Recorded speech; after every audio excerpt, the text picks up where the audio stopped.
I was 22 when I finally held my first real paycheck, the kind that didn't come from part-time shifts, babysitting, or working double shifts at a cafe. This one had my name printed clearly, my company logo embossed in the corner, and a number that felt like the first doorway to the life I always dreamed of. For the first time, I felt capable, proud, independent. I felt like I mattered. My parents, however, had a very different emotion waiting for me.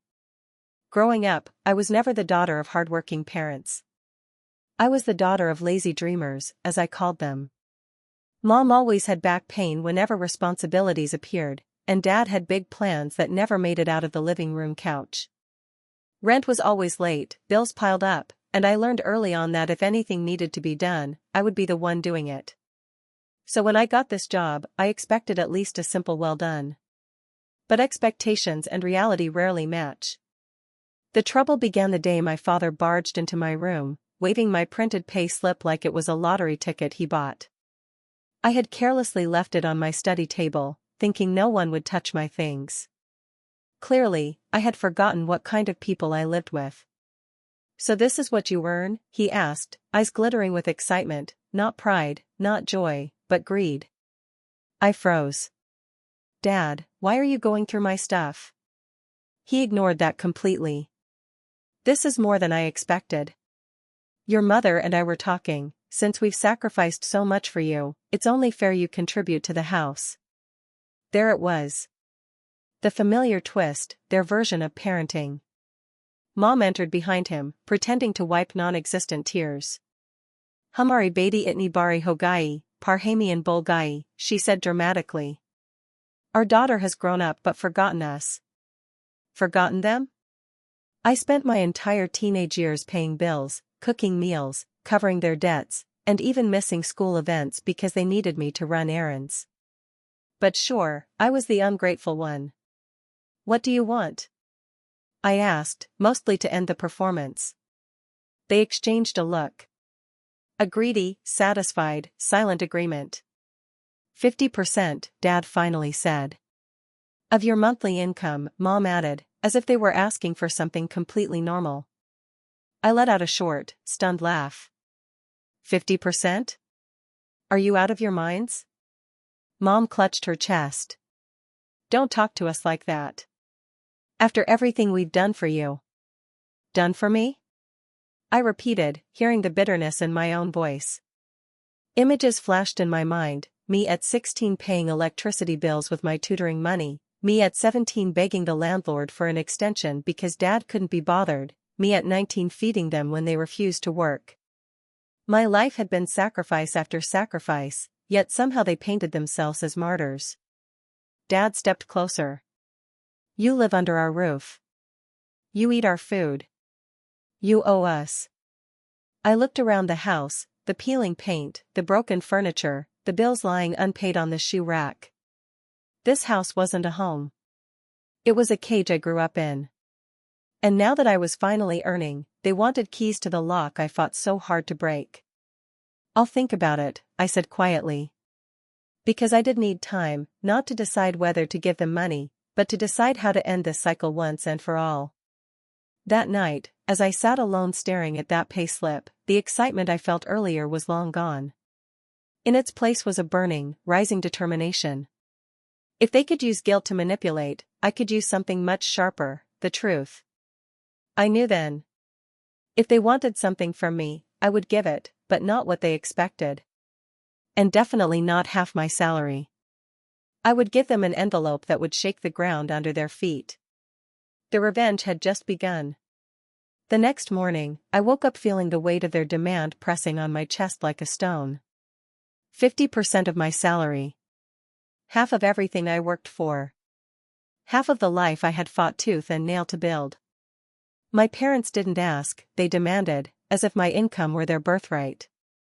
I dressed for work slowly, trying to gather my thoughts. My new job wasn't easy. I spent late nights learning, studying, pushing myself beyond exhaustion. But every difficult moment had felt worth it because it meant freedom, or so I believed. When I walked into the kitchen, they were already waiting for me. Dad sat with his phone, pretending not to care, but tapping his foot impatiently. Mom stirred her tea dramatically, giving me pointed glances every few seconds. I knew what was coming even before they opened their mouths. "So," Dad began, not lifting his eyes, "have you thought about our request?" Request, what a joke. It was more like an ultimatum wrapped in parental guilt. "Yes," I said calmly, taking my seat. Mom instantly leaned forward. "Then you agree, right?" 50%. "It's enough." "Yes," I said softly. "And your reaction right now proves why I have to leave." Silence swallowed the room. Their entitlement collapsed. Their greed cracked open. Their certainty that I belonged to them shattered. That envelope didn't just expose them. It freed me. I took a step back. Then another. Neither tried to stop me, shock had nailed them in place. As I turned around, I heard Mom whisper in disbelief, "She actually did it." And for the first time in my life, I felt something deep, powerful, and liberating. Victory. I packed my bags that night, not hurriedly, not fearfully, but with a calmness I had never felt before.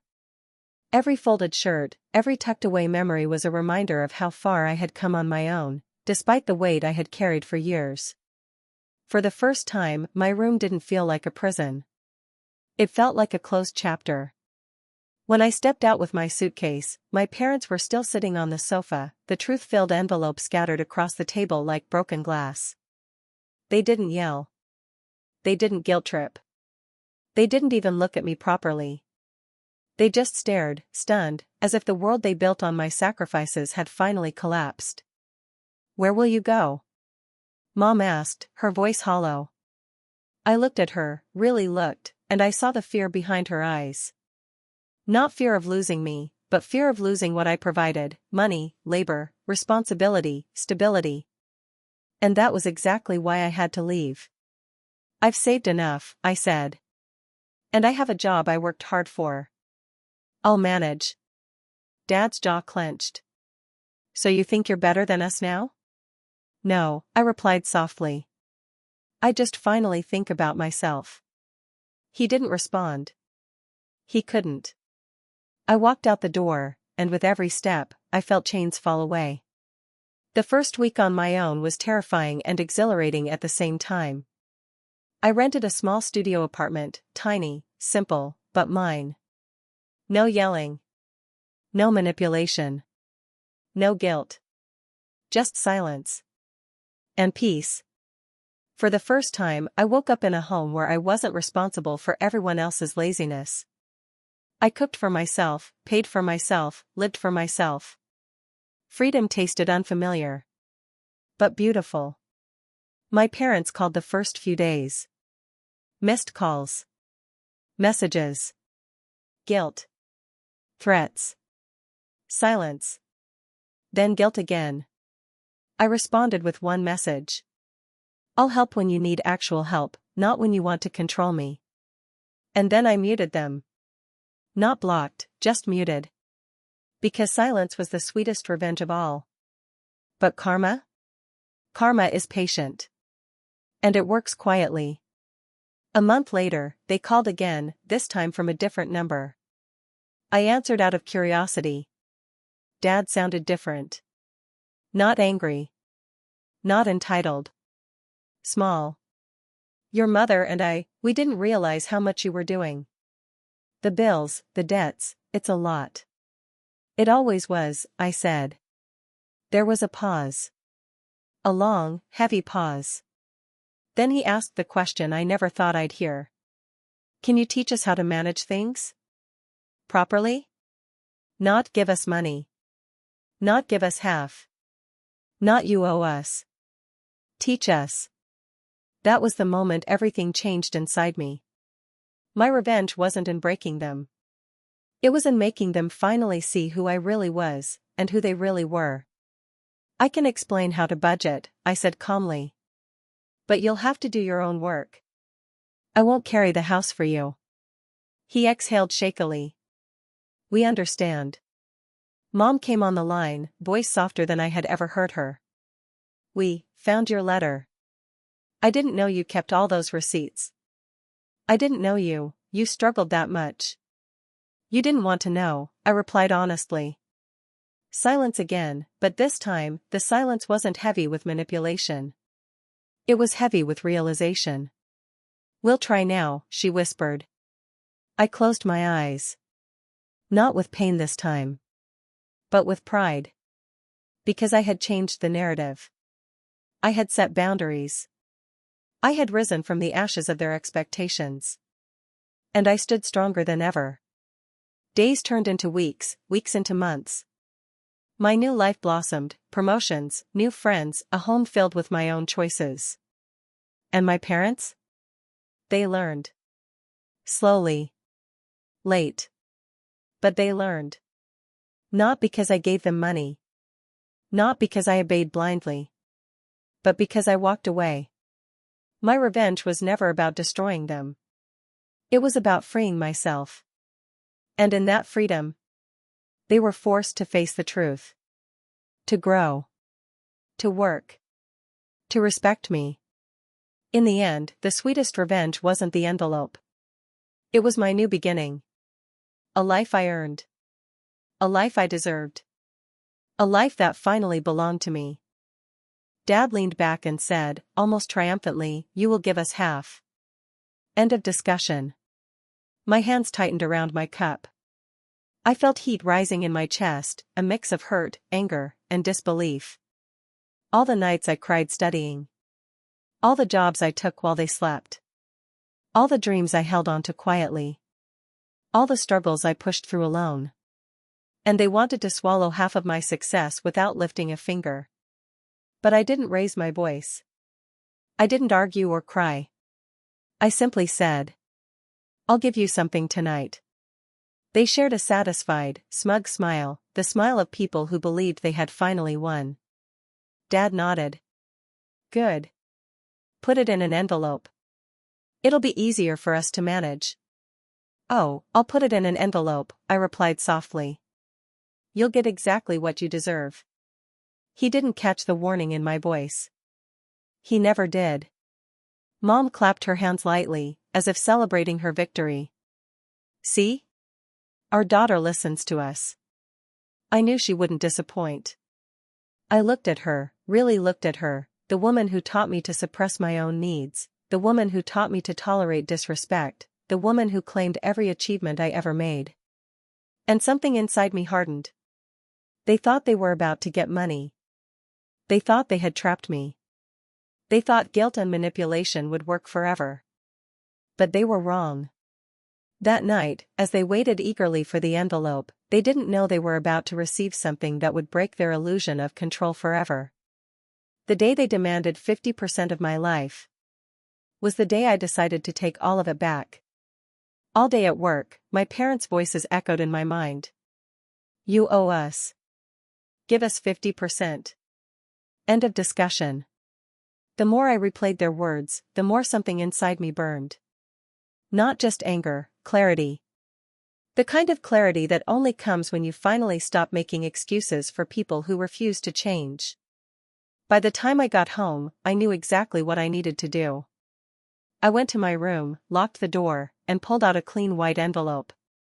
Not for money. But for the truth they had avoided for years.